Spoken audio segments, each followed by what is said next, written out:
Hey guys, what's going on? Don't answer that. Today we're gonna be editing this photo that's on my Instagram profile right now. So first off, you can see I have this like nice warm lighting right here because I shot this photo at golden hour at sunset. Here's the photo without editing, and here it is after some editing. So what I did, you can look through all these layers on the right here. I'll scroll down for you. In case you want to see what I did to it.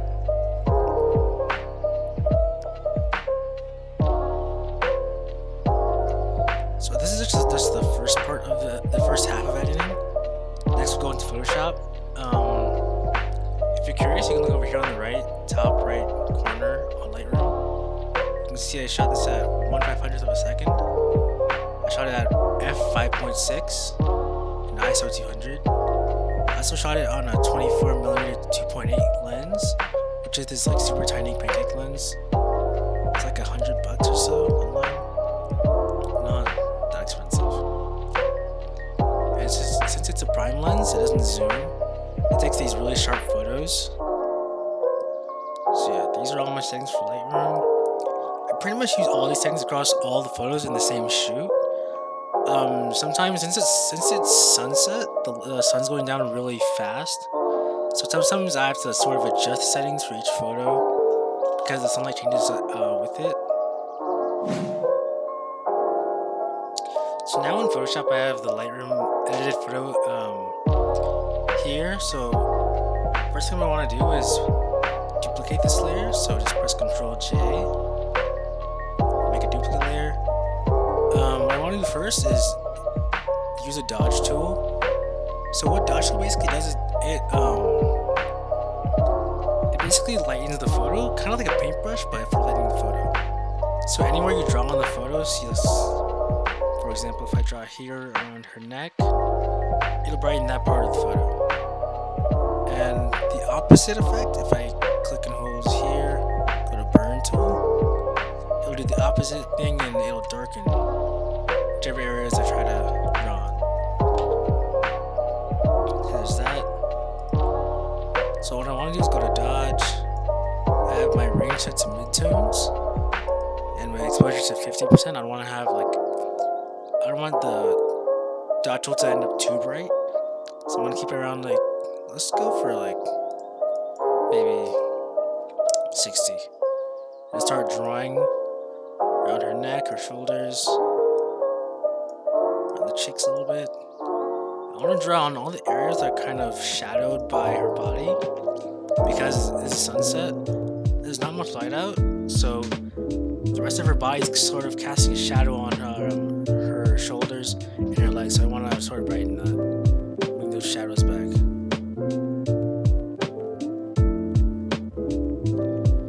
So the next thing I want to do with this photo specifically is I want to sort of edit the photo in camera raw so that I'm lighting it for the bottle. I want to bring out the details in the bottle. So I'll show you what I mean. So first I want to duplicate this layer again. Then I want to convert this layer to smart object. And then go to filter, camera raw.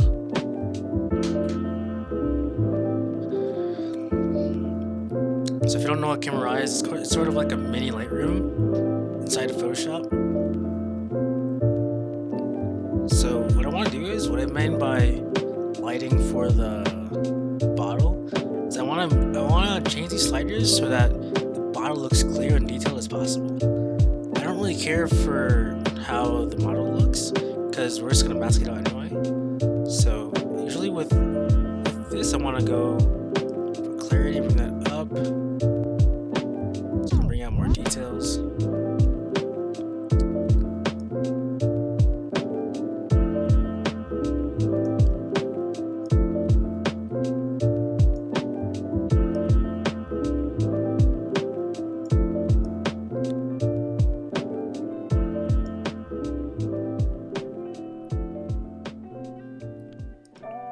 So yeah, with that you can see the bottle sends out the bottle and the juice in the bottle sends out a lot more than the first photo.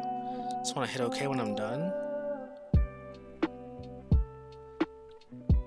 And the photo doesn't look great right now, so what we're gonna do is hit hold Alt on your keyboard and click the Add Layer Mask. So that's gonna make a black layer mask right here. You go to Brush. You want to use the white brush to bring the editing back. What you want to do is just draw over the bottle. So as you can see, you're bringing all that detail to the bottle, not on the model because it's gonna look pretty bad. So now that that's done, we have the model's body sort of lit better. There's no like dark harsh shadow on her body. We have the bottle nice and well lit. So what I want to do is add this like sort of glow effect to the photo. So what I want to do is you want to hit Control Shift Alt and E at the same time to merge all this into a new layer. Because if you just hit Control J, it's just gonna duplicate that. We don't want that. So what we want to do is Control Shift Alt and E at the same time. So to make the glow effect, you want to make sure your blending mode is set to screen. You want to go to Image, Apply Image. Make sure your settings look like this. Make sure your blending is on Multiply. Hit OK. And then finally, you want to go to Blur, Gaussian Blur, and then what you want to do here is adjust this slider to how many megapixels your camera has.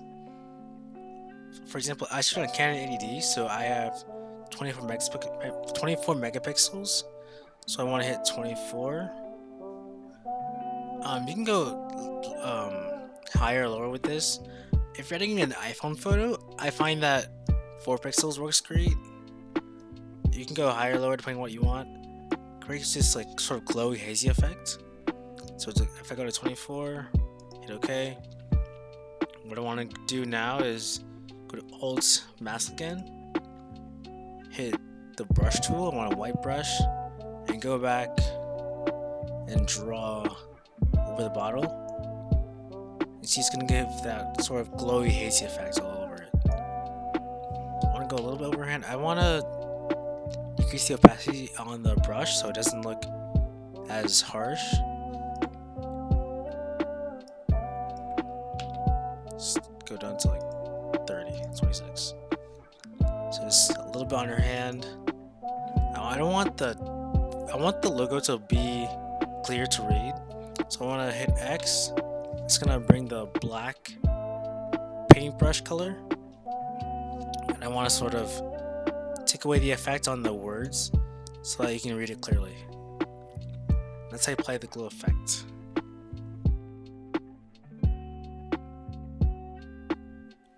So next thing I did was a little more dodge and burning. So I want to hit new layer with the Control Shift Alt E again. Press O to go to the dodge tool. I want to dodge over the bottle, and then what I did was I went to burn tool, and I just drew a little bit on the side of her neck. After that, I did a little bit of retouching, so I want to duplicate this. What I like to do, the way I like to edit, is having each change I make on its own layer. So if I want to go back and like what I'm doing right now, if I want to go back and like retrace my steps for a new photo, I can see what I did on each layer. So it sort of gives me like this set of instructions for the next photo. So for editing skin, I like to use the lasso tool. You draw a selection with the lasso tool, right click, hit fill, make sure it's set to content aware, normal 100%, and hit OK. And it'll fill in the skin. You just keep doing this for all the blemishes you see. Alternatively, you can hit J on your keyboard. That'll bring up this healing brush tool. Press close bracket to increase the size of the brush tip. This works for all the brushes, by the way. So just hit Alt and hit on the skin that you want to copy. You Alt click. Then you just draw, or just click over the skin you want to heal. So that works for like small bumps, acne, all that. For longer blemishes like this, you want to use lasso tool. You could use the healing brush tool, but sometimes the content where fill won't work as well. It's sort of glitch. So like these dots, it's pretty easy.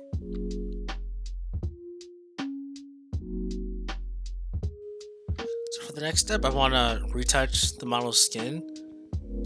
And with this part, we're just gonna make it so our skin is really clear and really soft looking, but not too soft because that looks creepy, honestly.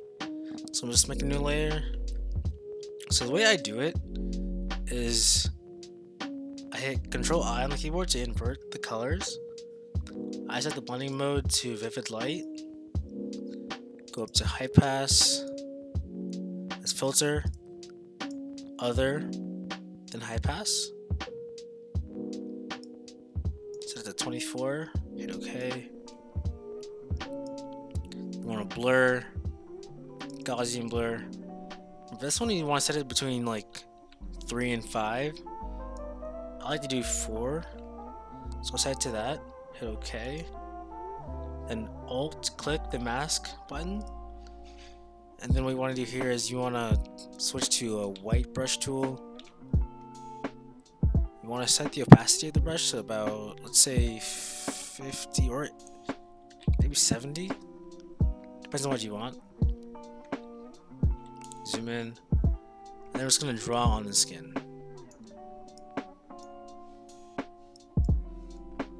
So it's making this sort of softer looking skin texture.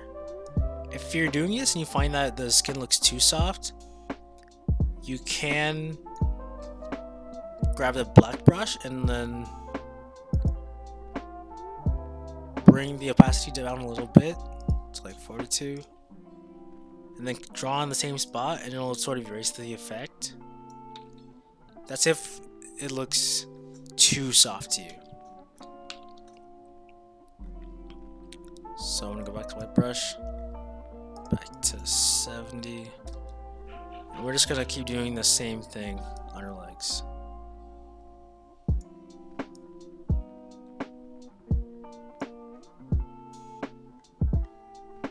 And that's it for skin retouching.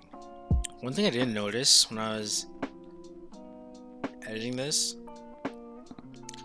is on the reflection of the bottle, you can sort of see me right here. So what I want to do is make a new layer, Control Shift Alt E. What I want to do is I want to actually go to blur or filter, blur, Gaussian blur. I want to bring this up to about 8.4 is good. Or actually, a better way, say this one more time, heal brush, just sample this spot over here, and just draw over it.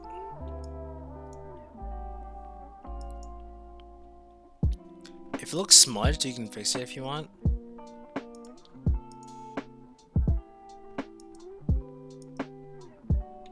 But chances are, like, to the naked eye, it won't make much of a difference. So that's it for cleaning the reflection. And the final step is sharpening. So how I like to sharpen my photos is go to Filter, Sharpen, Unsharp Mask. These are my settings I usually use for portraits. Hit OK. And that's pretty much it. That's how I edit my photos. So comparing this to my actual photo, it's not perfectly the same, but you get the basic idea. If this was helpful for you, just leave a like, subscribe if you want. Let me know if you have any questions, if I talk too fast, and that's all I got for you guys. Have a nice